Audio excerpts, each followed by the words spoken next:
The Hail Varsity Radio Saturday morning show, presented by the Nebraska Lottery. Strap yourselves in. Here are your hosts, Chris Schmidt. Y'all don't even know he was a virgin until he's 28, and now, roll tide. And Mark Kraynak. Time has come for someone to put his foot down. And that foot is me.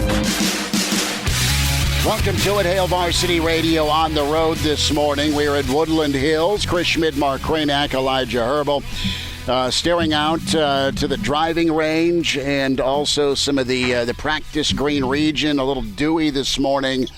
A fantastic morning to be out and be a part of Tee Off for Treasures, the 8th annual Tyson's Treasure Chest Foundation fundraiser and golf outing. Jeremiah Sirles, our favorite Viking, and Buffalo Bill is running around the parking lot, not literally, but he is taking care of things. We are out here to raise awareness and support for Tyson's Treasure Chest. We're excited to be back out here, and we welcome you to donate, tysonstreasurechest.org. We'll hear more about the special little man, Tyson, throughout the show. A busy morning. We welcome in Mark Kraynak. Kraynak, you got me okay? You're in the Metro, brother. I'm on a patio looking at a golf course. How are you? I'm doing good. And you got me okay too? Yes. There's no hand signals. There's no. Look at that. I'm looking at the third base coaching box, and you're telling me to bunt, and I think it's a hit and run. We're well. I mean, this is great. It sounds good. I got the indicator, and I'm executing the assignment here. We're good. Yeah. You got to get that bunt down, Kraynak, before you get 2 strikes. What a week. They never let me swing, so. Just a good leadoff guy. Wear it, get on base, steal second, do your job, right? Good with it. So when we talk about work and jobs, there's a new sheriff in town with Nebraska athletics in Trev Alberts. That announcement Wednesday. We had a one-on-one with Trev Alberts. We'll have a chance to get that rewind at some point between 7 and 9 this morning with Hail Varsity and ESPN. Kraynak, want to get your thoughts here on Trev, the hire, and then the process. Almost 3 weeks. Ronnie Green, Ted Carter, and the search firm targeting Trev Alberts. Bittersweet for Trev as he did just monumental work when it comes to fundraising at UNO. You look at what their hockey program was able to do. You look at Division I basketball, and you're a guy in the Metro, and you know what Trev has done up there. What do you think of this? Well, and it's not only those two sports. It's across the board. And you look at baseball; they were knocking on the door. You remember that a couple years ago before the pandemic hit? I can't remember. Was it San Diego that took down to the wire? Yes. So they were knocking on the door of advancing to a super, and then you also have even the soccer team. Like I know there's no equivalent there in Lincoln, but soccer team's been knocking on the door in the NCAA tournament as well. So like across the board, he has led UNO successfully from Division II to Division I, and he's made them an actual thing. I think that's one of the most important things to mention is that UNO historically, yes, it had a little bit of a niche audience. They had some fans, but it was, it was kind of the butt of jokes, right? You've heard it. University of no opportunity. I mean, right? I hadn't heard that one, but that one's a little rough on a Saturday morning at 7. Wow. You hadn't heard that before? It was a whole thing. I mean, it really was. And it was a commuter school. Where something like 50% of the student, there was no campus environment. There was nothing to speak of facility-wise, really.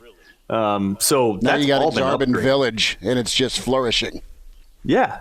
So, I mean, he did a great job there. And here's the other thing. He stayed relatively quiet. Mm-hmm. You know what I mean? Like, there wasn't this big – he didn't try to come across as some sort of, like, cult of personality. Mm-hmm. He kind of quietly did his work. He obviously got big money, Omaha, to get behind him and get behind UNO, create a sparkling new baseball and softball facility, the hockey arena, which doubles as a basketball arena. he did a lot. Of course, it came with some controversy with, what happened with the wrestling program, with what happened with football. But the more you hear about that, you come to realize that it wasn't just Trev rolling up and being like, okay, I'm going to just cut these sports. I mean, financially, they were a black hole, and they were in a lot of, they had to do something. They absolutely had to do something. And he was kind of the fall guy, more or less. I don't think he rolled up thinking, hey, let's cut a bunch of sport. Like, who wants to do that as an athletic director? Right. So you have nothing to govern. Right. And so he caught a lot of crap for that. Mm-hmm. He could have pointed fingers at maybe who really was making that decision, but he never did. So, but here's the other thing, Chris, I was surprised, frankly. Okay. Right. If you just rewind, like, it makes sense. Like, after he was named and after you see him in the press conference, it feels pretty natural. It's like, yeah, of course you go with Trev. Like, why wouldn't you? Husker legend, who's cut his teeth just up the road. Mm-hmm. Obviously very good in front of cameras, but like, I did not think it would be him. Right? Well, he was almost too obvious, where it's just like, no, he's going to stay there at UNO, and they're probably going to go after Jamie Pollard or maybe an Ed Stewart, mm-hmm. John Cook, somebody we hadn't even heard of, maybe. I was frankly surprised it was him, but mm-hmm. I don't understand the thing that bugs me the most. Like, oh God, Nebraska's going back to the 90s. It's not what this is. Going back to the 90s. It's like, no, look, that makes sense age-wise and everything. Just do the math. Mm-hmm. You're not going to have a 35-year-old athletic director. What should we just preclude a decade? Right. Like, if you're from the 90s, no. And I don't see anybody complaining about Will Bolt. No. Who's technically kind of from the 90s he into is. the 2000s. He is. Like, but who's complaining about him? Nobody, especially with the first full season of opportunity. And you're going to get some differences here. What are you going to get with Trev Alberts? You're going to get a guy who did a decade plus at the previous job, who knows and loves Nebraska football and Nebraska in general, and what's been ongoing since 2000, drama between coaching changes and changes within athletic administration. 5 ADs, 4 football coaches. You're going to have some long-term stability with the same person in the same chair for a while now. And that is what you need. You can't keep having, it's old hat, dude. Well, every 3 or 4 or 5 years, there's going to be a massive press conference on the 3rd floor. Yeah. Hey, I know. Who won the office pool, right? I mean, it was going to happen. So, and you're also going to have a little bit different philosophy.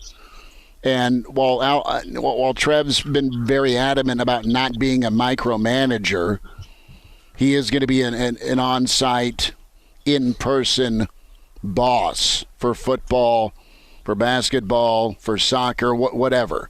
He's there to reach out to. He's there to monitor, and he's there to help. And I think, honestly, when it comes to Scott Frost and Trev Alberts, I think Trev's the type of guy that can help Frost navigate this 4th season, this 5th season, beyond, because that's really what this is to me. I mean, basketball needs to do better, but man, they've got such momentum with their talent infusion. Baseball's money.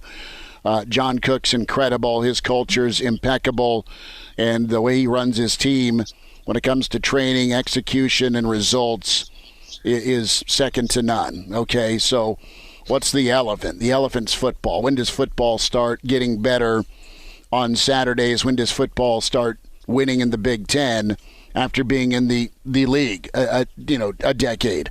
And I think Trev can help with that and help coach his coach. And I think that's his number one priority or number one job in my view, not his necessarily. He's going to be there for everybody.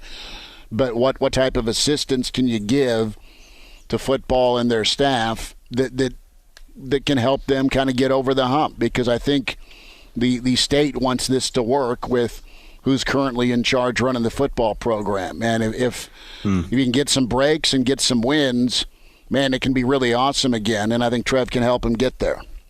Well, and he needs everybody needs some sort of supervision. And I think especially at Frost's age, at his experience level, this is not a terribly experienced guy when it comes to being a head coach, not the least of which being the head coach of a program like Nebraska, which as the head coach, probably as demanding of a job as you will find in the country, maybe the most demanding. Right? Like, try to think of a head coaching position in the sport of college football that requires or asks more of its head coach. Right? This, like, Frost needs to do seatbelt commercials. He needs to do a weekly or monthly radio show and a TV show and booster engagements, let alone coaching, let alone setting up all that stuff. I mean, it is a demanding job. Very demanding job, very high profile. You're not in any sort of anonymity whatsoever. So you're constantly under a microscope. It's a lot. It's a lot to deal with. And I'm not saying this to make Frost like a sympathetic figure, but it is a lot to deal with, right? And there's really no preparation for it until you're actually in that chair. So he can absolutely benefit from somebody who has a bit of a veteran presence. You know Frost is going to respect Trev Alberts. The dude's name is literally on the stadium. I mean, right? It's literally on the stadium. So his reputation precedes him. I think it's a good fit for Frost in particular, because I think Trev can directly relate with Frost, directly understands just the demands that are on him, and can help him navigate those.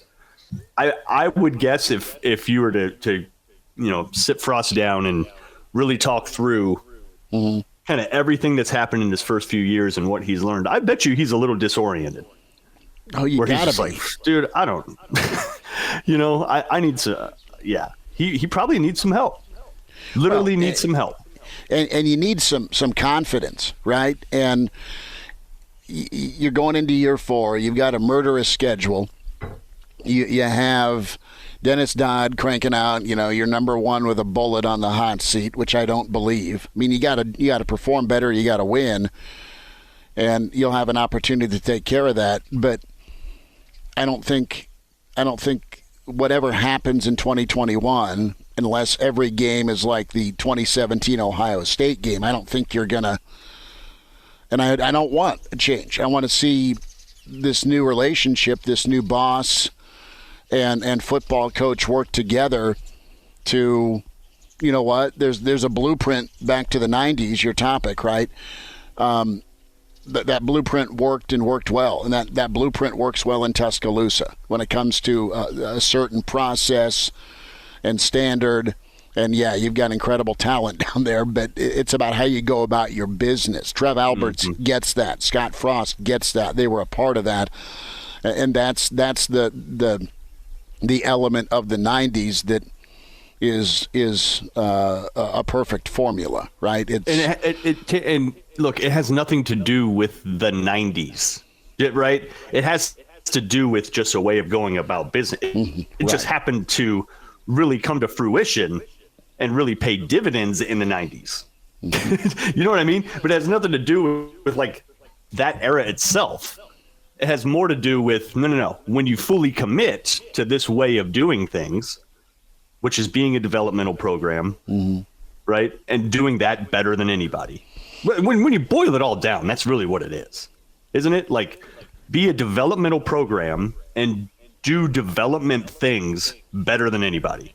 Nutrition, strength and conditioning, depth, education, in the community stuff, and of course the actual X's and O's, and of course the practice habits. But all of those things combined, when you bring all those together, that's when things are going to work out well. And it's being proven in baseball. It's proven in volleyball. It was proved in football that they could get out of their own way. I mean, it's not magic. It's not some secret formula. It's like, no. Literally the hardest working program in America. No, literally the program that has the most comprehensive plan to develop each individual athlete. That's what it is, right? And that's what they're trying to get to. I feel like a lot of those things are actually in place. The only thing that's lagging so far are the wins. Mm-hmm. Right? No. I mean, don't you feel that? Like when you see Ben Stilley and JoJo Domann walking around, what? Those dudes are ridiculously yoked. They are ready to go. And it shows what can happen in 4 years of Duvall's program and 4 years of nutrition and all those things. Like physically, those dudes are ready. There's no question about that. So can all the other things come together? That's the question. And I think Trev can help with that. That's absolutely. Can you mesh it all together? And you need a boss to do that. And think about the different elements of Trev's job. You know, you get $100 million in facility fundraising for UNO to transform it with Baxter and the baseball stadium. Trev gets it when it comes to his experiences, not only as a player, but in the media, and then obviously as an athletic director. And now you take all of those things, you mix it into a pot, and now you get to go move forward and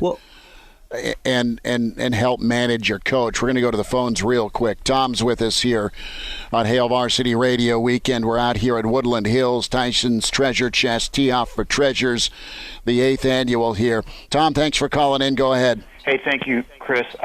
Long time. I just wanted to know if you guys have heard it. Did Dave Remington ever even get a shot at this? He decorated on the other side of the ball just as much as Alberts, and Omaha native, and sat in the chair before Moose got in for a couple months and was the Boomer Esiason Foundation head, I think. Mm-hmm. Yep, yeah, thanks a lot. That's a good question. Tom, thanks for listening, bud. You know, Kraynak, let's jump in on number 50. And, Dave was in that chair kind of bridging I-course to the Moose. And, I don't know. I didn't reach out to Dave. We didn't see Dave's name. Not that he's not qualified or hasn't had a little bit of experience anyway. But I just don't know if Dave was on the short list. I mean, I have an idea of your top choice nationally, if we just take the Nebraska tie out of it, was Jamie Pollard. I don't know that. That's just my theory here. I think any opening at a school with the budget and the size of Nebraska looks at Jamie Pollard, because that guy has made a lot of chicken salad. He's been incredible, right? For sure. And he was pretty, hey, thanks, but no thanks on a podcast. As far as Remington, I don't know if he wanted at his age, and I'm not saying Dave's old, I'm just saying Dave's older than Trev. I don't know at Dave's point in this, in his life and his career, if he was going to be a candidate, or a candidate that could do, 10, 15, 20 years. I mean, Trev's 50. He'll be 51 here in August. I mean, it's not inconceivable, Mark, to think Trev's here for, hopefully 2 decades. I don't know if Dave could have offered that. Yeah, and kudos to Tom, because honestly, that's the one angle that I think hasn't been explored. I didn't hear about Remington at all. Yeah, I didn't either. At all. Which tells me that he didn't even try to, right? But who knows? Who knows? They hadn't talked to him or anything, but literally had never seen his name mentioned in conjunction with Pollard, this. You saw Ed Stewart, you saw Matty D, you saw Trev's name. Our dear friend Garth Glissman was mentioned as well, and he's been phenomenal with the NBA. But I know there's not been direct football management for about 10 of the 12 years for Trev, but Trev's done a lot with UNO, and I think he can obviously manage an athletic department, gets Nebraska football, can help get Nebraska back on track. And I think there can be some soothed relationships also with Trev because of his personality within the Big Ten. Yeah, well, and that could prove to be important. It seems like his main job, though, at least with Frost needs guidance. Mm-hmm. Everybody does. He needs a supervisor. He's a boss. At this stage in his career, maybe 10 years from now he won't. But at this stage in his career, yeah, he does. Absolutely. Like Nick Saban doesn't need a supervisor. No, but Nick Saban needed a supervisor at Michigan State, you know? Right. Saban needed the supervisor at Michigan State, you know, you go back 25 years ago. And how much, you know, I have no problem with Moose. I'm not saying that, but how much was Moose like providing guidance to Coach Frost? Well, you got to be there to provide the guidance. Right. I mean, and I love the Moose. We like the Moose, but you got to be there. It seems like Frost, young, hotshot, relatively young, hotshot coach, local golden boy, all that, dropped into a super demanding job. And who's the one that's like providing him guidance and supervision and accountability? Like who? Yes. Like literally who on that campus was doing that? Like, I don't have an answer nobody. for you. It appears nobody. and that's not, I don't know. I don't think at this stage in his career that's what's needed. I feel like you need somebody like Trev who Scott respects, who also respects Scott. Sure. Right? I don't feel like Trev is in here out to get Frost this isn't Perlman I-Course hit parade. That's not what this is. This is about supervision and advice. This gives Frost his best fighting chance at seeing this thing through. And if it doesn't work out after a few years and they're still not having winning records, well, different story. But it won't be because there was some sort of strife internally. It won't be a Pelini Perlman I-Course situation. That's not going to be the reason. Trev's goal is not to make the next splash higher. Okay, it just isn't. His goal is to get football back on a winning plane and help do that administratively with his coach. And dude, there are so many things, and I think we mentioned this a little over probably a month ago or so, but if you look at how Nebraska is positioned right now, they are very well positioned to capitalize.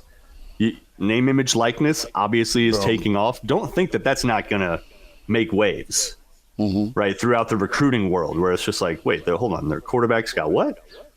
Wait, hold on, they're able to, you know, host camps and all this. Nebraska players are going to make money in the name, image, likeness era. There's no question across all kinds of sports.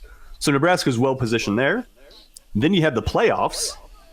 Playoffs, what, 2023 is when that's supposed to kick off, right? Where you're expanding that, so that obviously opens the doors a little bit more for a school like Nebraska to get into that mix as the new facility comes online right around 2023, which from recruits' reports, they can't describe it. They probably have to sign an NDA or something, but they're all effusive in their praise, like you can't even believe it's real. Well, like there's a water full of gold in there, Kraynak. You've heard that, haven't you? What was that? It's a waterfall of gold. I mean, but exactly.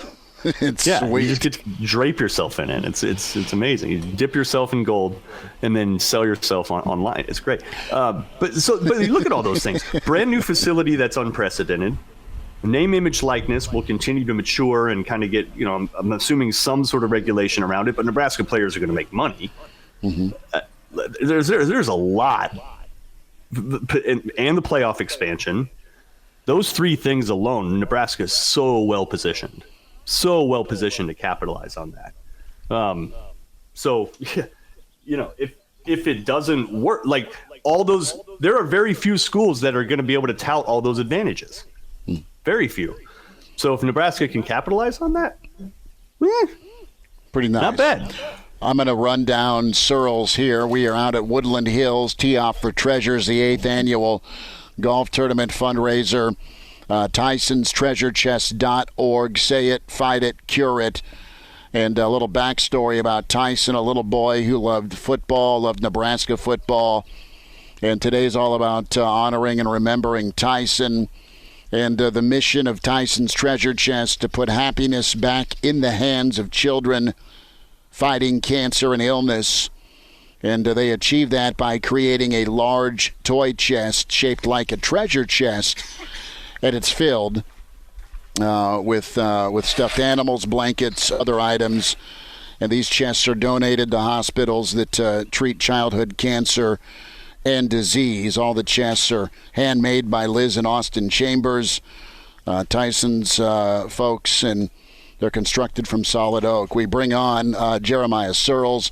Sirles, Kraynak's waving at you up in Omaha. Hi, buddy. How are you? How's it going?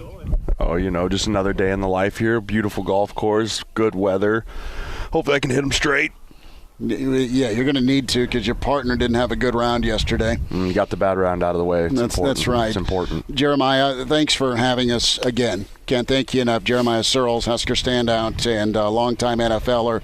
We were talking a little bit about the hire this week. And, Trev, I want to shift gears and hear from you about Tyson, your story with Tyson, and your connection with a sweet little boy who loved Nebraska football. Yeah, so in 2011, Tyson actually came and toured the football facility as kind of one of his last things that he really wanted to do as he was fighting cancer.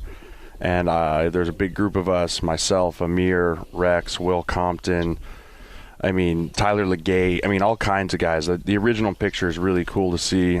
He got to actually play catch with Taylor Martinez on the field at the time. I got to pick him up in the hallway and got to let him hit the horseshoe, which was super cool.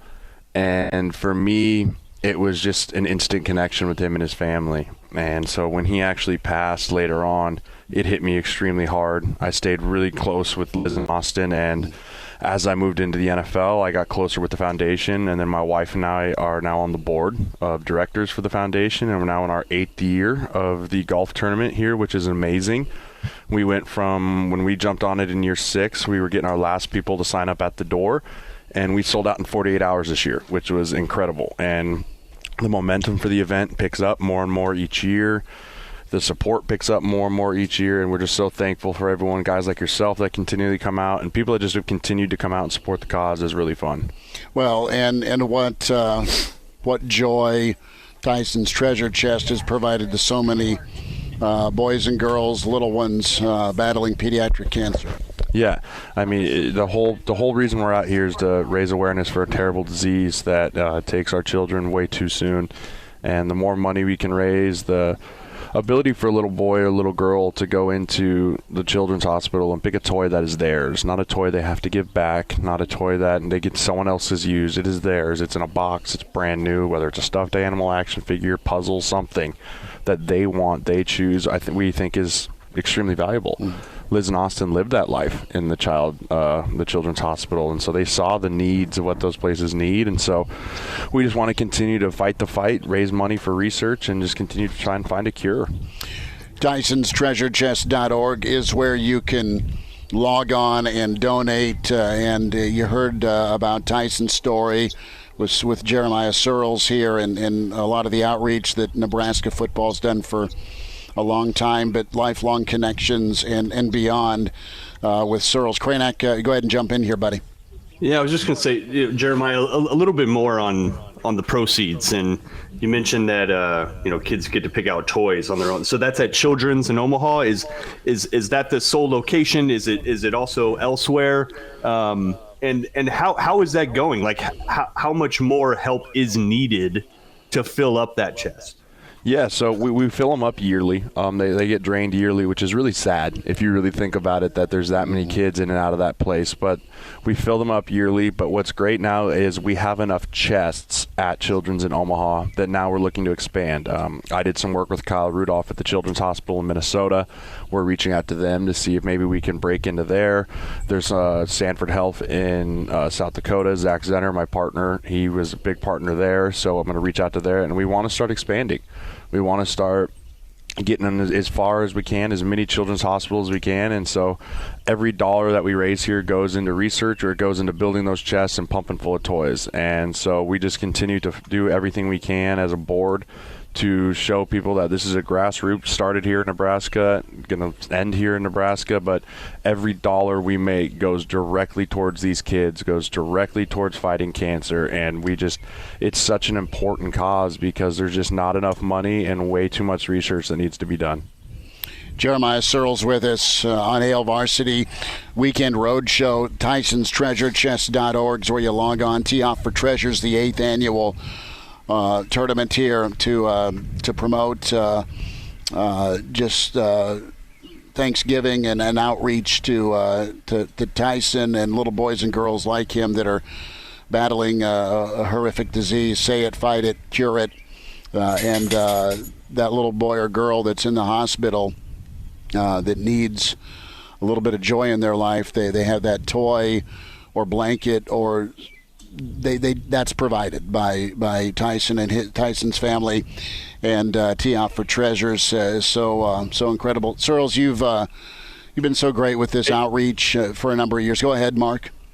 I was just going to say real quick, just in the time that Jeremiah was answering that question you were talking, I went on TysonsTreasureChest.org. Mm-hmm. You can donate. Yeah. I just donated $20 just in that amount of time. Very easy to do. If you can't be a part of the golf tournament, obviously, which tee times are spoken for by now, I'm assuming. Yes, sold out. Other ways that people can get involved. Yeah, please go to TysonsTreasureChest.org. You can look. I think we're in the works of maybe doing a bowling event this winter. Try and get something. We always have the summer, but maybe try and get another event going in the winter. You can always donate there. For a lot of good causes there, and we just appreciate every dollar. A huge shout out to Lazari's. They're bringing in lunch. They cater in lunch and actually donate the lunch here. Wonderful. For us, and that's just another avenue of if we don't have to pay for lunch to serve people, it's more money towards the cause. And so huge shout out to Lazari's. This is their 3rd year or maybe even 4th year doing the pizza. So Seth and Greg and those guys, thank you so much for everything you guys do to help fight and help support the cause as well. Seth and Greg are incredible people. Give Schmidt a limit there, please, with Lazari's. You know, like some people, like when they go to the bar or whatever, you can like only let them have a couple drinks or whatever. Chris needs pizza tickets. He's been talking. I have heard Chris talk about Lazari's maybe more than I've heard Chris talk about anything. Special. That's fair. Lazari's has always had a special place because A, they're incredible people. B, their food's incredible. But C, I mean, I go back to we're talking about the 90s here with Trev, right? I mean, I walk into Lazari's, and it's where my first fantasy football draft was. I mean, it was incredible. I mean, it goes back decades. 2 slice limit, Schmidt. Just save some for everybody else, right? You're not the only guy. I just hope they bring me my vat of ranch. I just see want that's it. Sirles is anti-black olive, and he needs 7 gallons of ranch. Yes, no black olives. And you got to, brother. Black olives just enhance. Black olives. No. I'm there in solidarity. You're not a black olive guy. Not at all. Yeah. Kraynak, like of all the things you can eat in the world. It's not like I'm just getting a black olive pizza. Oh. It's an enhancement. We wouldn't be friends. If you just ordered a straight black olive pizza, our friendship card would be fully revoked, and we would not. I wouldn't be able to look you in the eye anymore. Oh. The texture's terrible. I'd share it. The taste is terrible. Probably provides very little nutritional value. There's a lot of other things you could eat. I like green olives. Green olives and a nice martini. Those are hard to be. Or in a beer, little cowboy martini. There's nothing wrong with those. There's so many different names for there's so many different names for the beer you get with the olives in it. Yes, this is very depending true. on what small depending Nebraska where town you're at. Depending what small Nebraska town you're from. Mm-hmm. Oh, this took a right turn. Always does. This took a right turn. Well, we are going to step away, and we'll run the rewind here. Trev Alberts, our sit-down with Trev. Sirles, thank you so much for what you do. Appreciate you guys being out here. Thank you so much. Kraynak, we'll do the rewind here, bud. All right? Yep. Sounds good. Trev Alberts coming up. It's Hail Varsity Radio Roadshow. Tee Off for Treasures, the 8th annual golf outing. Say it, fight it, cure it. TysonsTreasureChest.org. Back with Trev after this. Go Big Red. Early to rise with Hail Varsity Radio, the voice of Husker Nation. Here's Chris Schmidt and Mark Kraynak. Back with you, it's Hail Varsity Radio. We're here at Memorial Stadium. New Nebraska Athletic Director Trev Alberts is with us. And Trev, how's that sound? Congratulations. Well, thank you very much. It's extraordinarily exciting for me and our family, but also humbling. The reality of the responsibility of this job is very real, and I don't take that lightly. But I'm, again, just really humbled by the confidence that Chancellor Green and President Carter have placed in me. But really, it's not about me. It's about our team, and together we're going to work really hard to have the values that represent Nebraska and that programs that our fans and donors and others are really, really proud of. Trev, you've always been pretty humble, and where did that come from? You see guys with your success level in your career. Some guys get a big head. You've always stayed pretty humble. Where did you learn that? How did you come about that? Well, I have a wife of 25 years. Her name's Angela. And 3 amazing children who I guarantee you are making a lot of fun of me for crying or almost crying during the press conference. But the reality is, I think you learn those values here. I grew up in the Midwest, and none of the success that you have individually is because of you. It's people who are willing to invest in you. And, I learned a lot from watching Tom Osborne and, his leadership style and his authenticity as a person. And so I got a long ways to go in that area, but I got plenty of people making sure that we stay grounded. Trev Alberts with us here on Hail Varsity. Was this tough for you? I mean, the opportunity is awesome, but you've built quite a bit at UNO where you were. Yeah, it was, and I said that at the press conference. This is the only job that I'd have left UNO for. We had a pretty tight staff, and a great group, and accomplished a lot together.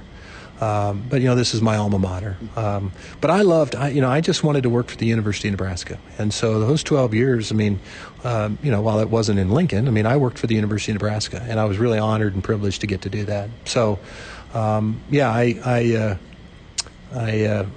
just, again, think it's a tremendous opportunity, an opportunity to work with some really talented people, and just really honored to get to be the athletic director here.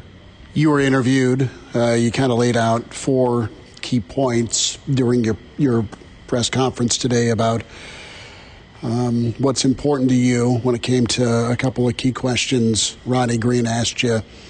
Did you lean on anybody? Did you seek advice when offered this position? Well, I was only offered the position last night, so I didn't have a lot of time to. But I had reached out to. I had quite a few donors and corporate sponsors and friends that were pushing me hard to get involved, and thought that this was the right time. And my life and our personal family experience was a little bit different, so the timing was right. But I as I said in the press conference, what really motivated me was not only the leadership that exists here, but when I saw the search committee put together the attributes that they felt was important, it was easy for me because that's what I believe, and I thought there was alignment. So everything in life is about fit, right? If they're looking for, and that's not the right fit, then you're doomed to fail. And so what was really important, and I think that's why the search committee work is so important, is that they very clearly are able to articulate what the expectations are of leadership. So there's no confusion or questions. This is what we expect. And when I saw that really motivated me to aggressively compete to try to win the opportunity. Let's talk about football. You know it well. Trev Alberts with us. When you look at where Nebraska, where they're at and where they want to go, and the current landscape of what Big Ten football is, what's your view on that dynamic right now, and how close do you think Nebraska football is?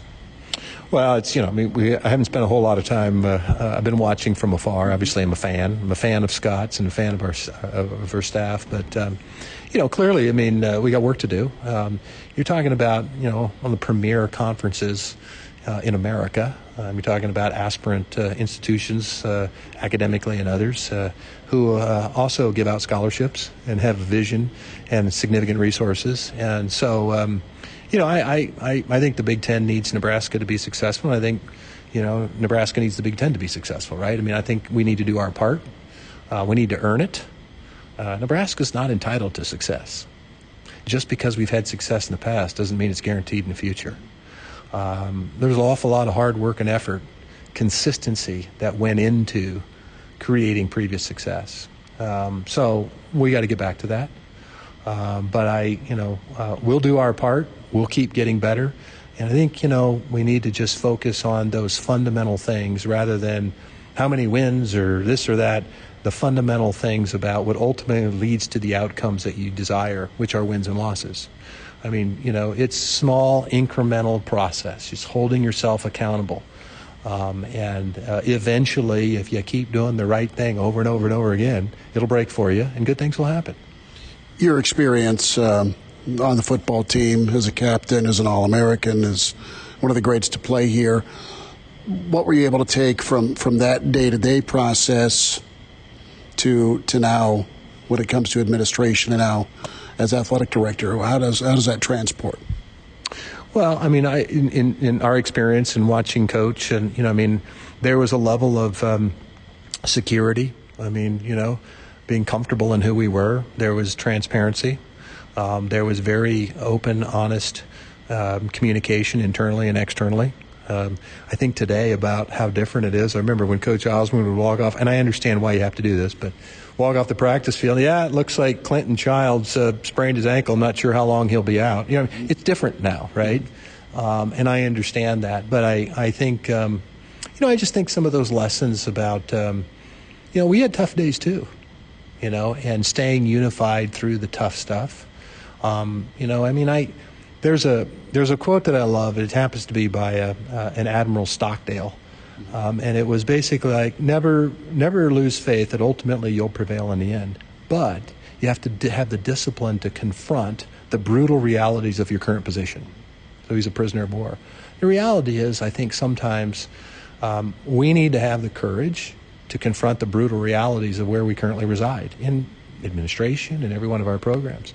And then have the courage to execute and work to fix things. We won't always be right. But I think, those were the kinds of things that Nebraska was willing to do. Nebraska was always an innovator. I believe they still are. But thinking outside the box, being willing to take calculated risks, including other people. Creatively coming up with solutions. And I think we have some of those opportunities now with what's changing at the national landscape. We'll need everybody now more than ever before. And I think we're poised to do that well. Trev Alberts with us. Trev, last thought. Thanks so much for a few minutes. When it comes to leadership and communication, those are two, leadership and the communication aspect of being a leader. That's so key. And how effective of a communicator are you? And when it comes to your staff all pulling the rope the same direction, have you seen that continue to grow through your experience as a AD at UNO, and now that opportunity here in Lincoln with some new faces and some old faces? Well, certainly you're always learning. You never have all the answers, right? And you're always growing. I hope to think that I'm a lot better leader today than I was in 2009.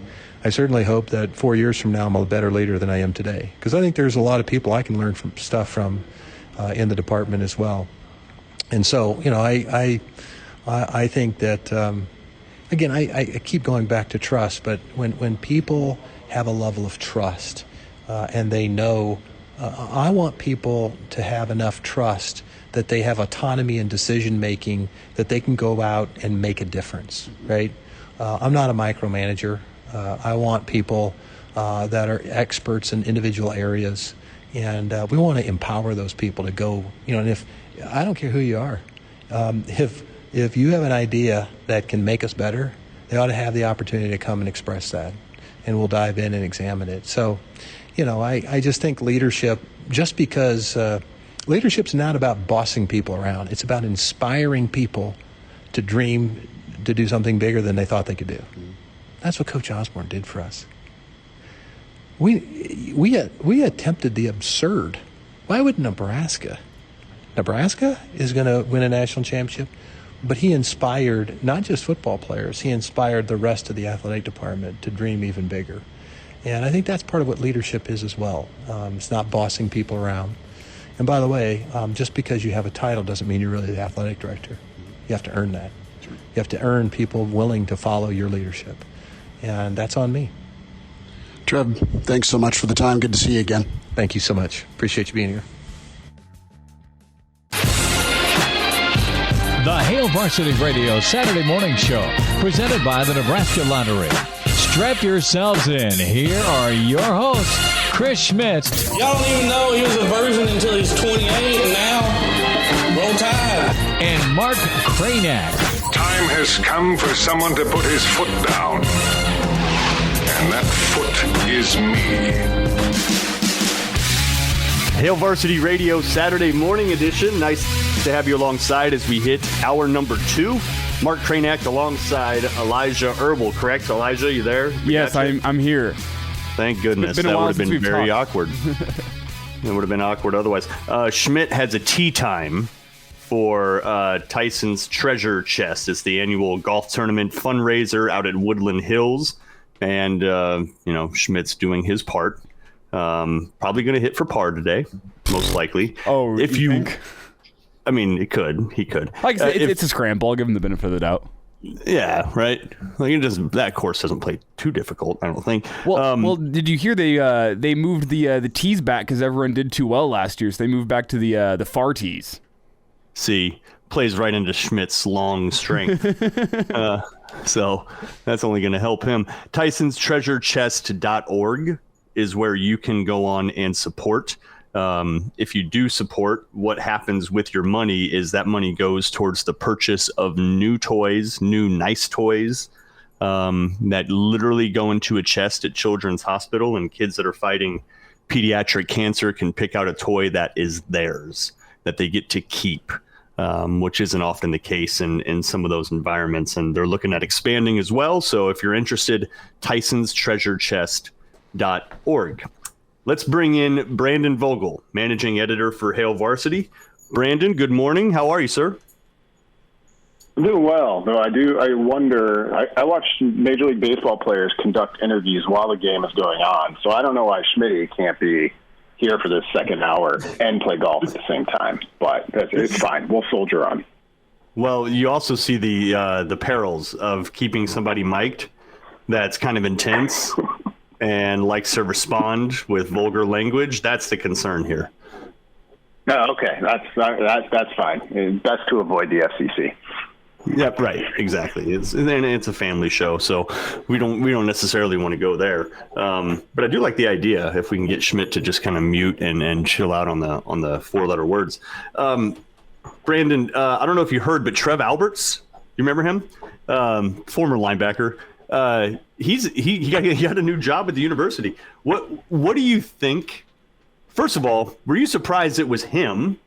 And then second of all, your early impressions of Trev Alberts taking the helm. He starts Monday.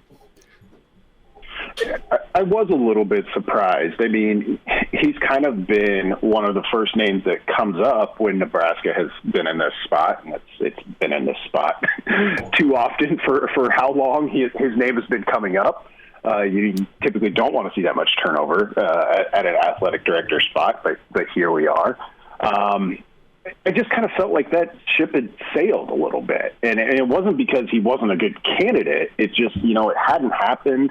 And it seemed like, I don't know, maybe that it's just not meant to be. Well, it is meant to be, obviously, at this point. And I'm pretty optimistic about it.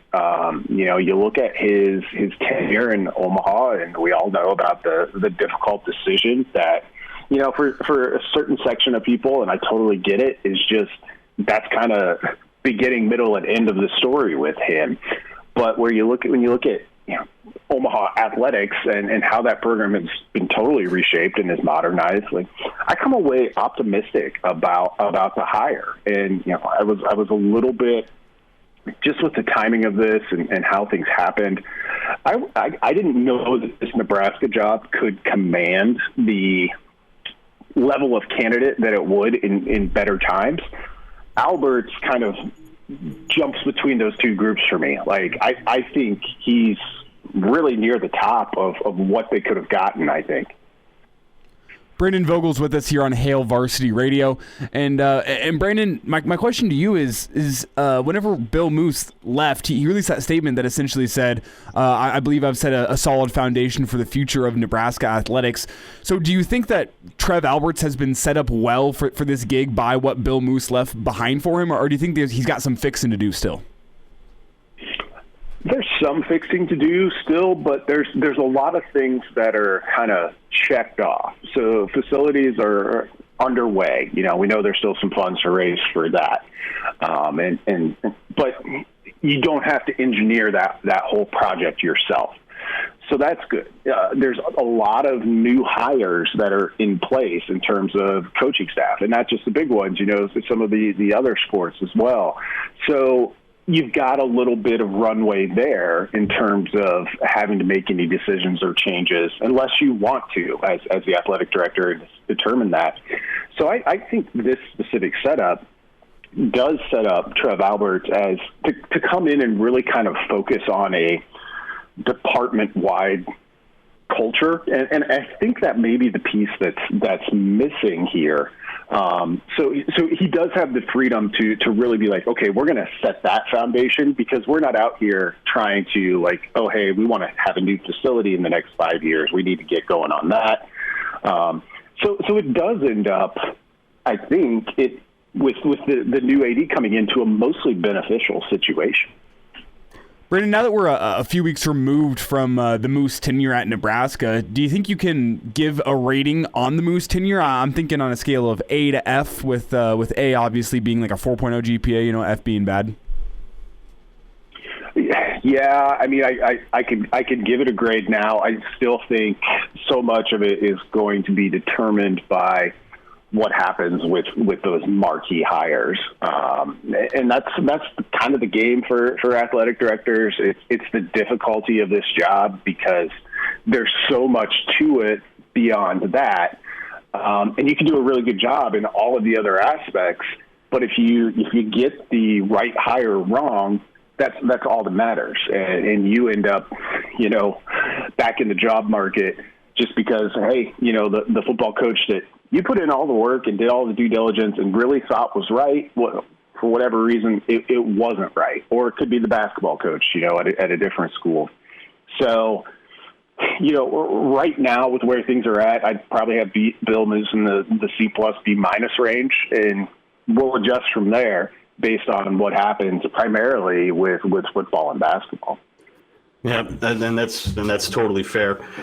So diving into football, which obviously is going to take the most attention for Trev, and is obviously the sport that's just got to get corrected, and it's got to happen soon. You and the team, Brandon, are just coming off of the photo shoots, diving deeply, interviews with a lot of the players for the football yearbook. And I don't know historically if you can go back and glean things from, maybe little hints or vibes that you're getting from the players, physically how they look, etc. But from that experience of putting together the yearbook and getting a kind of a closer look at the team, what were some of your takeaways, mentality-wise, physically, anything along anything of that nature that maybe I don't know, gives you pause or gives you hope for the coming season? Yeah, so, coming off of the past year, it was still somewhat limited in terms of the access we got. And I mean, we did get access to players, but it wasn't kind of on the broad scale of, say, 2018, 2019, where, over the course of a spring, we'd kind of see and be able to better make those kind of, reads or judgments on almost everybody on the roster. So it's not quite apples to apples. I would say my takeaway from the past couple of months, basically the off season so far, is it seems to be a lot more kind of, I don't know if insular is the right word, or closely knit. Like the players, even the ones that we've talked to are kind of, they're doing their work a little bit closed off to a degree that hasn't been the case in the past. It's like, well, we're just going to be over here and we're going to do our thing. And you look at the past 3 seasons for Nebraska, and I really do believe they've laid a lot of groundwork. They've kind of, plowed and planted the field every year, and it hasn't quite produced the harvest yet. There's a sense that, well, we're going to keep doing that. We're not going to tell you about everything we're doing, because I think everyone knows that, well, if you don't produce some sort of harvest this year, things are going to get pretty dicey pretty quickly. So it's just been a little bit more, I guess, behind the scenes would be the way I would take it. I read that as a potential positive, but it's one of those things where, it could go either way. Brandon Vogel with us on Hail Varsity Radio. One of those players, of course, Adrian Martinez, such an enigma. A ton of ability, obviously. My takeaway from the spring with him, green jersey aside, he looked like the fastest and most decisive player on the field. And I'm not sure I'd seen that from him in quite a bit of time. What do you think is in store for him this year? Because I feel like we've seen a lot of different shades of Adrian Martinez. But now that he's got presumably some size at receiver, got some continuity with the coaching staff, going into his 4th year, et cetera, what kind of season do we see from him? Is it more of the same, where it's up and down, or do you think he's maybe settled? More of the same would be the most probable assessment to make, and that's just true of any quarterback that's played as much college football as he has. By the time you get to this point, like the seasons where a guy really takes a jump, where you're like, oh, this is like a totally new player, are pretty rare. Now, his timeline is interesting in Nebraska, because there is this notion, and I buy it to a certain degree of, well, the playmakers around him have been, Nebraska's had a lot of turnover in that regard. Just look at wide receiver, how new that's felt each time. I think for Adrian's going to do some great things, and I agree with your assessment. He looks a little bit different this spring, and he looked really, really decisive.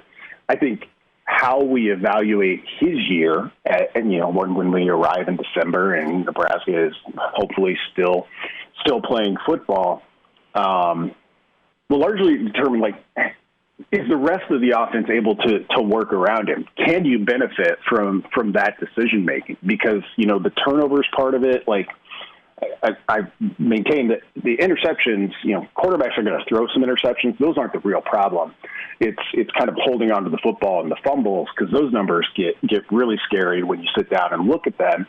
And I think, part of that is just, well, some guys are fumble prone, some guys aren't, but also how much he's had to do to keep this offense going over the past 2 seasons in particular.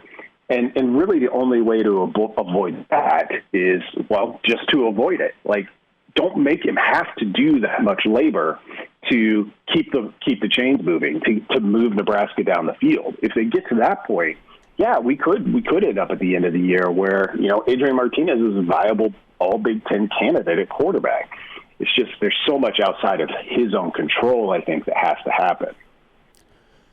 Brandon, while we're on the topic of Adrian Martinez, we found out yesterday that he has been left out of the group of guys that's going to go represent Nebraska at Big Ten Media Days. And I was going to ask how big of a storyline that is, but since I'm asking, I guess it is somewhat of a storyline, but just how big of a deal you think it is that Adrian's not going? I know he's already represented Nebraska at the Big Ten Media Days in the past. Yeah, I was wondering about that. You get to this time of year, you're like, I wonder who these teams will take. And Adrian was one who I was having a conversation with Aaron Sorensen about. We're like, well, yeah, obviously you take him unless you're like, well, he's been there. I don't know if he's been there the past 2 years. Well, there wasn't one last year. So I guess he's been there once. He would have been there twice. It's just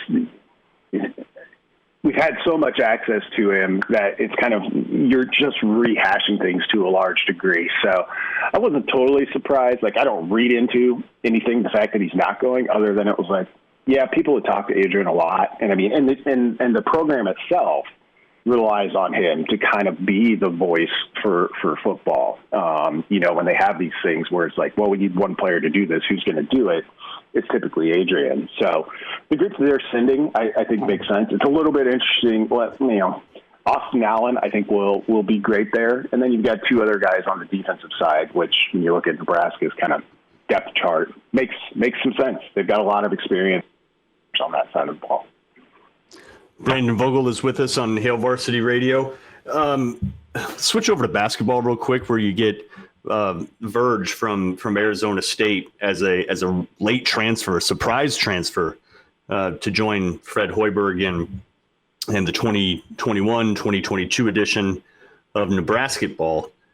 I'm really bullish on that one, Brandon. I don't know about you, but not that I've watched a ton of him play, but everything you read about him, it looks like Nebraska just landed a creator, a pure scorer, not necessarily a great three-point shooter, but a guy that can get in the lane and is a legitimate playmaker on a team that I think already had a few more of those. It just feels like Hoiberg is going to have so many different options to trot out there, and it could be sort of like a hockey line change situation.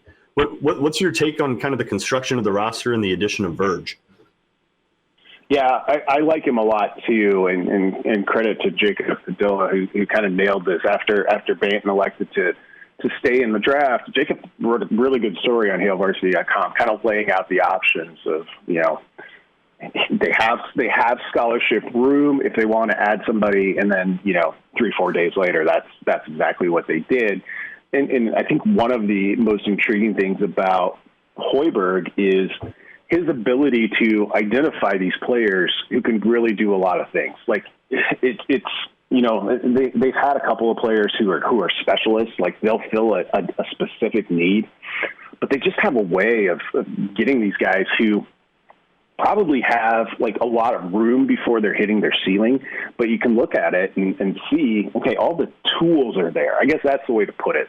They're very good at finding guys who have a full set of tools, and you're just kind of looking for that right situation, and Banton's a good example. He started out the first half of the year before basketball had his COVID hiatus there, and looked like one of the best players in the Big Ten. He was doing everything, and then kind of fell off a little bit after that. But his rise, for him to get to a point where he could remain in the draft is what I associate with Hoiberg. It's like, okay, there's something here. Now, in the case of Banton, it didn't quite hit perfectly for Nebraska to benefit from that. But Verge, in my mind, is them kind of taking another swing at that. Talking with Brandon Vogel here on a Saturday morning edition of Hail Varsity Radio. And Brandon, so much is made of how Nebraska football, I should say, needs some results this fall. It's kind of a put up or shut up type season. But do you think you could say the same for Nebraska basketball? I mean, getting the first 5-star in program history, plus the talented additions that they've made this offseason in the transfer market as well. I mean, is it kind of a season where Hoiberg needs to get some results as well? Yeah, basketball does. I don't think it's quite to the same degree of football, though. When you consider the differences in the sports, the kind of baseline expectation might not be all that different. So basketball's won each of the past 2 seasons. I think a fair expectation would be to, move up in the Big Ten rankings for sure, which, you could go about 500 in that league in most years. You're a pretty solid team at that point. So I think even though football had a year jump in terms of when it changed coaches, we're kind of in a similar spot where the baseline expectation for football is like, look, you got to win 6. This team needs to play in the postseason. Basketball might not be all that different, though I think the urgency is a little bit dialed down on the basketball side, though. 7 wins again would certainly set off alarm bells, I think, en masse. Brandon Vogel with us on Hail Varsity Radio. We can switch over to baseball now, too, where Rob Childress, former Texas A&M coach, obviously former assistant head coach and pitching coach for Nebraska during Van Horn years and then stayed on as Van Horn left. Huge Nebraska ties.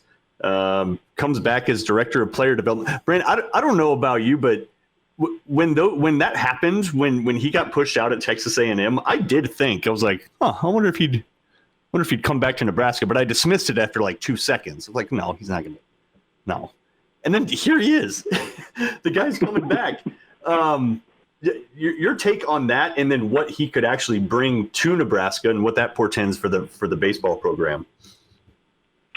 Yeah, I thought Alberts nailed this one when he brought up that says to me that Will Bolt is a coach who is confident in not just what he's done, but where he's going.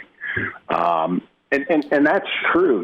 To bring in a coach of his stature, there are some coaches out there who are just like, I love the guy and he could help us, but that's just like a whole thing that I don't want to deal with. And you do have to have a great degree of confidence in like, hey, this is still my program, but this makes us better. And it's kind of the, anything that helps us helps me and helps our players. I'm willing to do it. It takes a good degree of comfortability to be able to do that. And I think the timing of it, with the way it worked out at A&M with Van Horn being forced out, gives Nebraska some momentum coming off a strong season. So, yes, they already had momentum, but that gets tricky, too, where it's like, well, hey, I think we all kind of from afar look at Nebraska baseball and be like, well, they're great. They had a great year. Nobody expects them to be as good as they are, so they'll just keep that up and keep doing what they're doing, and you'll build a little bit each year. That's really hard to do. So here's a change agent to a certain degree. That gives you a little something extra. So from the timing of it to, I think, what is about Bolt and his command of the program, that's one of the bigger additions Nebraska has had athletics-wise in the past couple of years. Brendan, I want to ask, from your experience as managing editor of Hail Varsity, I mean, you've been a boss of sorts.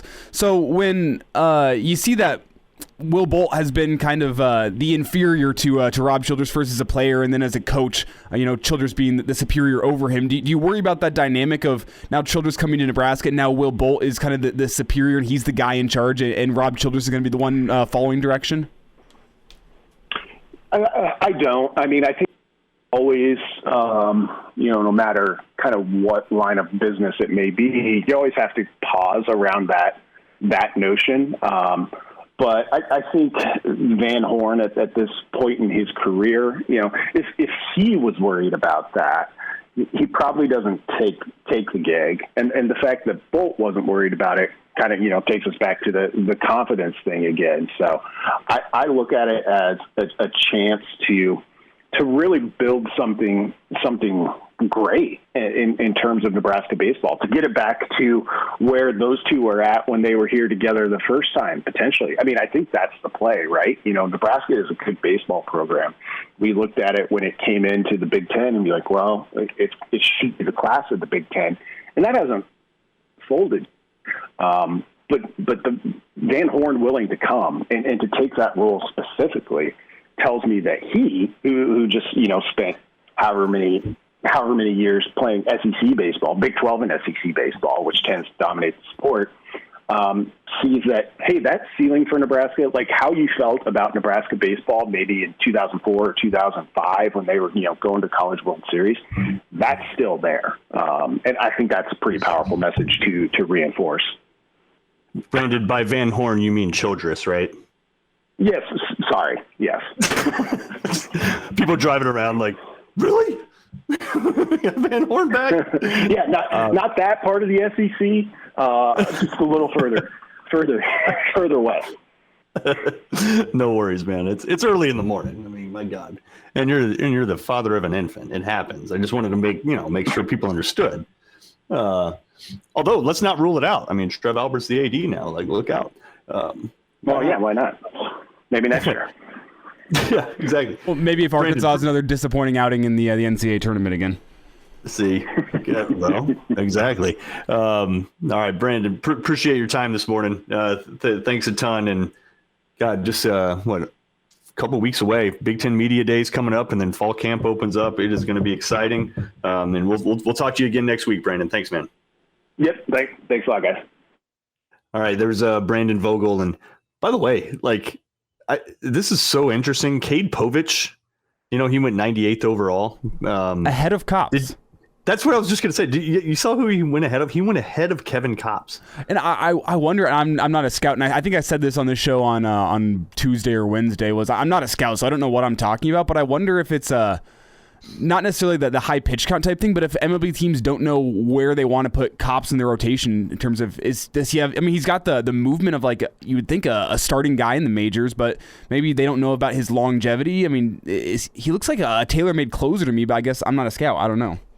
Yeah, at least long relief. Well, especially with the run on pitching in the MLB draft this year. The Angels took 20 pitchers. They had 20 picks, and they took 20 pitchers. So there's a whole bunch of pitchers going.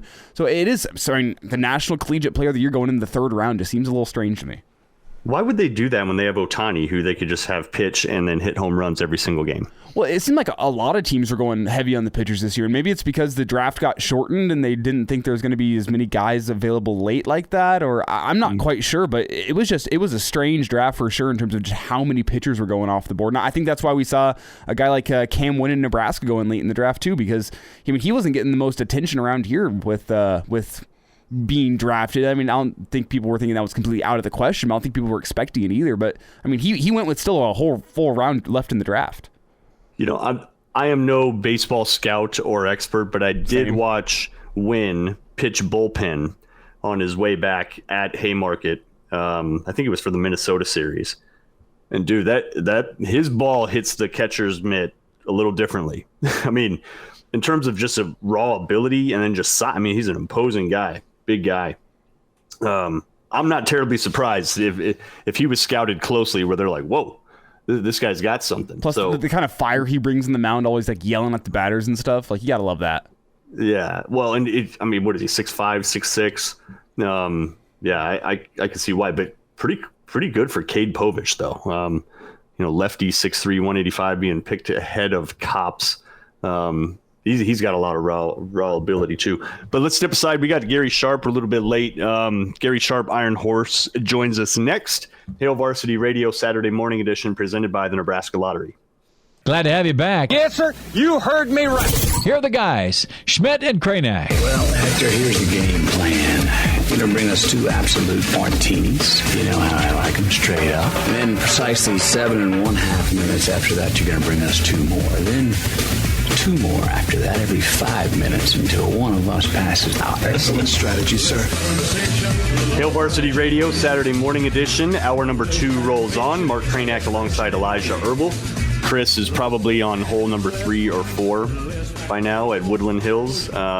We will report next week on whether or not he hit par since they moved the tees back for the fundraiser for Tyson's treasure chest.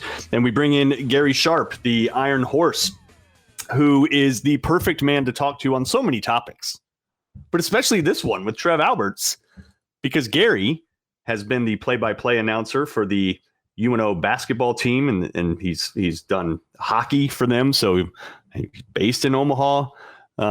Gary, you're pretty much the insider that we need on this Saturday morning. What are the whispers that you hear, good and bad, from those in the athletic department who ultimately all roll up into and report to Trev Alberts? What kind of authority does he command? What are maybe some watch outs that he might need to improve on as he takes this next job? First, I think all you need to kind of know is when he had his going meeting day, and this kind of gives you an indication of the Trev that I've gotten to know, and I think Trev, got to know him just for a moment, Brad, and as his NFL and broadcasting career evolved, and then I've known him for like 7 years as the AD at Omaha.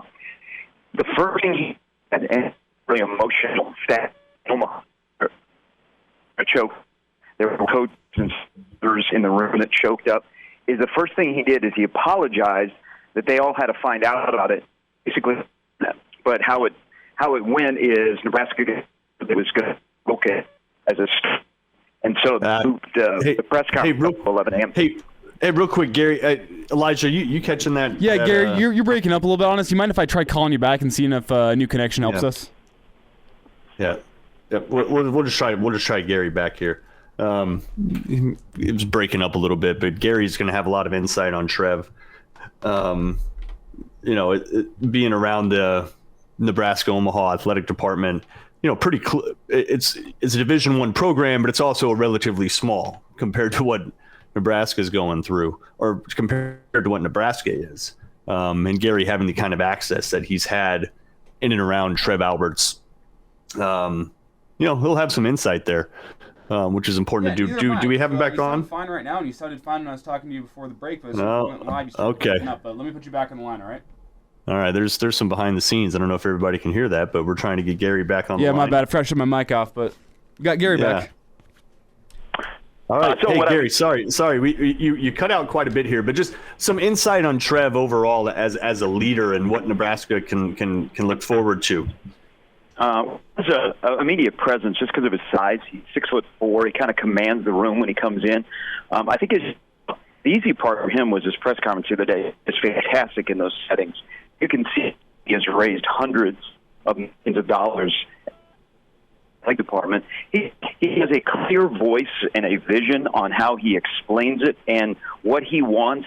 He knows that when you're driving on the freeway, there's 3 lanes. He doesn't want you driving on the and he holds accountability and discipline. The thing I've learned from Trev is a lot of the things I've heard him publicly say, either to his staff or to his coaches, he lives it. If I preach to a coach, hey, we've got to have attention to detail, discipline, accountability, that's what Trev does as well. And there's a lot of things in Trev's as a lead, a visionary, that really resonated with Ted Carter, Johnny Green, and other people. And this is the fit for Nebraska. Now, I know this is not widely, everybody's cheering into the streets. I get that. What people have to, I said this for 3 days on my show beginning Tuesday, is he was hired for the athletic department for what they need. They assessed what they need. Moose was providing or has not been provided for a while, and Trev checked all the boxes. So that's why he rose to the top of their list, and that's why he was eventually hired, and that's why I think he'll be able in this transition period, because the next 18 months are pretty important, that Trev will be okay as he learns to be an athletic director at this level with more staff, more is available, more sports. I think his transition will be really good because of kind of the pillars of what Trev stands for. Now, Gary, one of the things you were talking about on your show a few weeks ago was the fact that Nebraska's kind of lost its presence in the city of Omaha. I mean, UNO, their athletics program going D1 has obviously helped that, and Creighton doing well on the basketball floor as well. But do you think Trev Alberts can be the guy that can help rebuild that connection between the University of Nebraska and Omaha? Absolutely, Elijah, and that's, another box. Nebraska has trouble getting into Omaha and raising money, and they don't really have a presence here, guys. I mean, Mark, you live in Omaha. There are Husker fans here, but you never get the feel that Nebraska is everywhere. Well, in terms of finances, which, the largest city in the state, lots of alums, lots of big boosters live in this area, Nebraska hasn't been able to pull money out of here. Well, what happens is Trev Alberts, who is the chief fundraiser for the athletic department at Omaha, he's the guy that has been meeting with all the people in Omaha for 12 years and has been drawing in money. I mean, they Baxter Arena, they built Tal Anderson Field essentially through donor money, and they have a $130 million project that Trev said he was going to raise all the money himself, and he wasn't going to have a problem doing it. That is on the next phase. I mean, that's what Trev does. He's got great connections here. You can see how he walks into a room, and he can get you to pull out your checkbook and write a check. Now, he was doing that with an Omaha logo on his polo. Now he's at a place that you see how much it means to him. I mean, he's going to have no problem in bringing people back into the program by either the finances or thing he also said that was very key is we will not take our fans and our boosters for granted. There were some things, weren't there, guys? Did you catch this? There were some things that he said that people were like, oh my gosh, who's he directing it to? I think he said some things in his opening press conference that were told to him during the interview process. Hey, this is what we've been lacking. This is what we think needs to be fixed. And so he highlighted those and kind of threw them out there subtly. And if, the one thing about Trev's not going to have a lot of wasted words. When he says something, it has meaning. But if you listen closely, he'll tell you everything that he's thinking. You mentioned a word about accountability, which is ultimately a leader's job, is to hold his subjects accountable. Has Scott Frost had supervision? Has he had accountability in his first few years here? Will he benefit from those things under Alberts? Let's go at it this way, Mark. And we don't know. We're not there every day. I don't think Bill Moose was that guy because maybe Scott didn't feel like Moose was the perfect person, to answer questions or to be a mentor. Trev will mentor his coaches, but I think when it comes to football, Trev now understands what it's like to play football in Nebraska, what everything surrounding it is. And I think Trev setting down to say there'll be no excuses, and we will have attention to detail and accountability, and we'll have discipline. That being said, we never heard Bill Moose say that. That being said, maybe that clicks if that's an issue in the Nebraska football program that really, really helps them. But I think what will help Scott is he's got a person that understands the football side of it and the whole side of what it's like at Nebraska football. See, that's what I've wondered the last couple of days, guys, is how will Trev observe Nebraska football? One thing about Trev is he's very patient. I look at his coaches at Omaha. He is very, very patient. He listens with his ears, not his mouth. He's very observant and then gets involved if need be, but he does like mentoring and developing coaches. Will he look at football from the football player standpoint? Will he look at it from the analyst standpoint? Or will he look at it from the administrative standpoint that understands the pros and the cons of Nebraska football and what it does to the rest of the university? But I think he's got a couple of benchmarks, guys, when he's going to look at football. Attention to detail. Is there discipline in the program? Is there a belief that we can win? That it's not, hey, we hope to win Saturday. It's, we believe we can win. I understand that the ball is going to bounce a funny way and things are going to happen, but do you believe that you're going to win?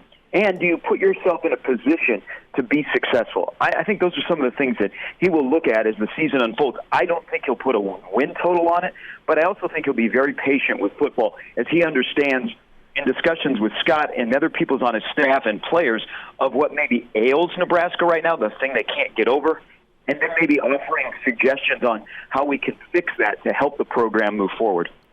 I know we want to get to some baseball thoughts here eventually, but I've got another question about Trev for you, and that's just whenever you look at what he walked into at UNO with the financial situation there, and now you're seeing what he's walking into at Nebraska with the football program. Which task do you think is more difficult to step into, the financial issue or Nebraska's the big moneymaker, especially Nebraska football, and seeing those results that they've had in the past couple of years. Which do you think is a more difficult job to step into?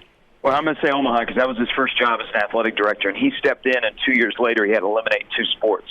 And that's not an easy thing to do, and especially when you have to eliminate a sport like football and then a national championship Division II wrestling program. And then, oh, by the way, we're transitioning the whole department into Division I, so that ups the finances, expectations, numbers of scholarships, all of that kind of stuff. That was a huge challenge. But the one thing Trev did, Trev works hard.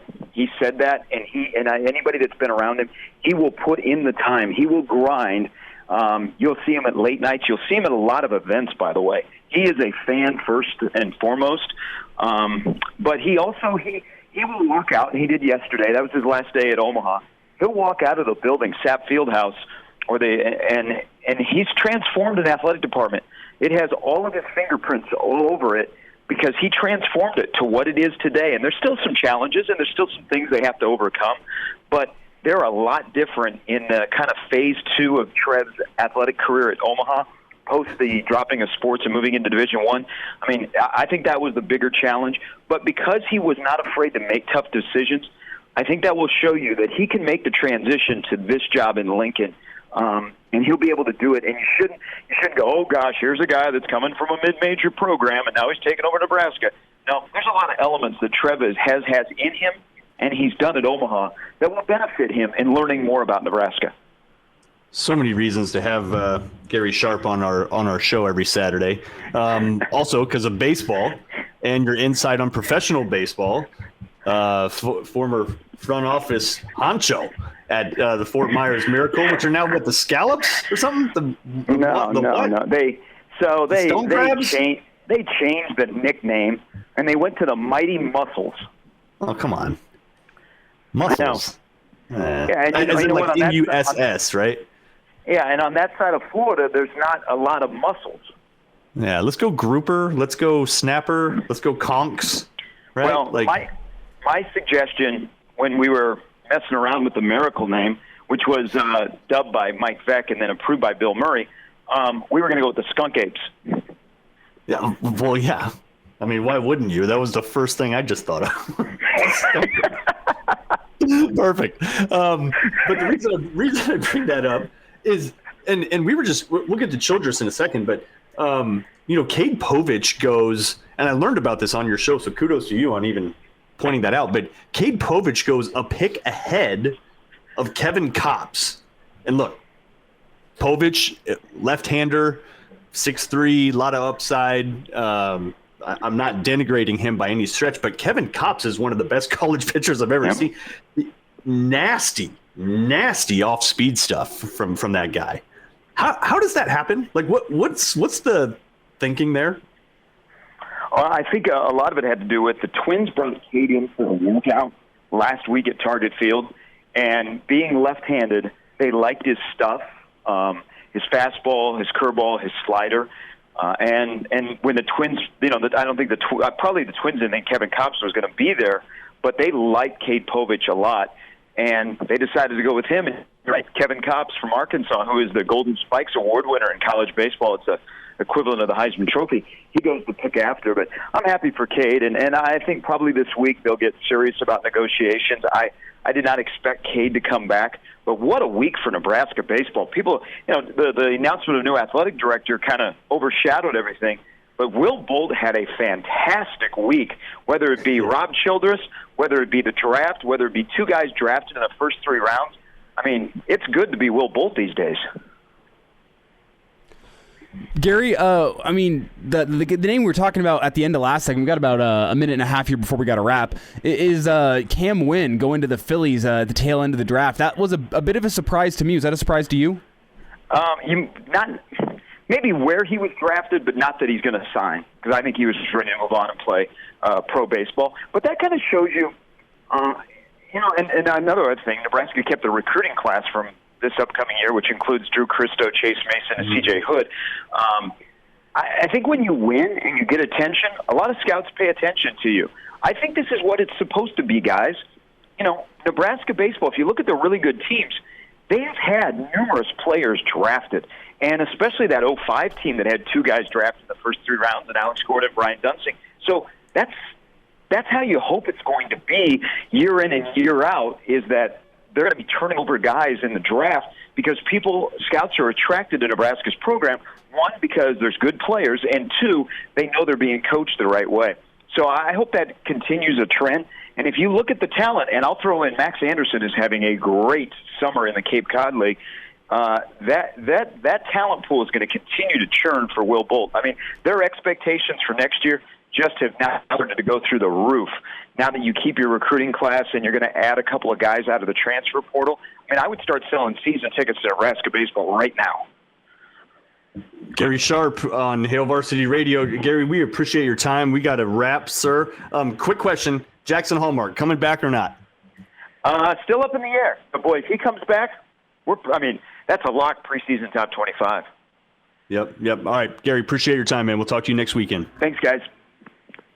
All right, there's Gary Sharp. Our thanks to Brandon Vogel. Our thanks to Trev Alberts. Our thanks to Chris Schmidt. Thanks to Elijah. Mark Kraynak saying, we got to get out now, Elijah? I don't have a clock in front of me, you know what I mean? Yeah, we pretty much got to get out now. Okay, we got 15 seconds. Okay, let's talk. We'll be back with you next Saturday. Hope you enjoyed the show. Hail Varsity Radio, presented by the Nebraska Lottery. And Chris, going to be back in on Monday. We'll see if he shot over par or not. Doubtful.